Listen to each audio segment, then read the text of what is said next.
حضرت امام شافعی رحمۃ اللہ علیہ آپ فرماتے ہیں لوگوں کی باتیں اگر سر پر رکھو گے تو یہ ایسے پتھر ہیں جن کے نیچے تم دب جاؤ گے،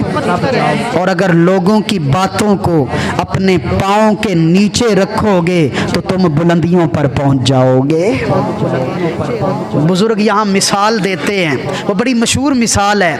کہ وہ ایک کنویں میں بیل گر گیا، ایک بیل، پرانا دور تھا، کنویں میں بیل گر گیا، لوگوں نے نکالنا چاہا تو بیل وزنی تھا، اب کنویں سے بیل نکل نہیں رہا تھا، لوگ پریشان کیا کریں، کہا یہاں یہ جل جو ہے بھوکا پیاسا مرے گا، پتہ نہیں کس انداز میں اس کی جان نکلے گی۔ چند لوگ جمع ہوئے، انہوں نے کہا ایسا کرو اس پہ مٹی ڈال دو، اس کنویں کو بند کر دو تاکہ یہ جلد از جلد اللہ کی بارگاہ میں بیل پہنچ جائے۔ لوگوں نے مٹی ڈالنا شروع کر دی،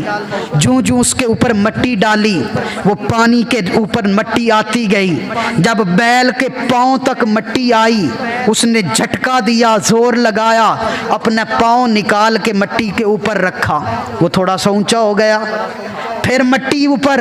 وہ ادھر ادھر ہوتا ہے، مٹی نیچے، وہ پھر یہاں تک کہ وہ لوگ مٹی ڈالتے گئے، وہ پاؤں نکال کر اوپر رکھتا گیا، اتنا بلند ہو گیا کہ کنویں سے باہر لوگوں نے نکال لیا۔ یہی مثال ہے، جب لوگ آپ کے خلاف باتیں کریں، جب لوگ آپ کو توڑنا چاہیں، جب لوگ منفی پروپوگنڈا کریں، جب لوگ آپ کے بارے میں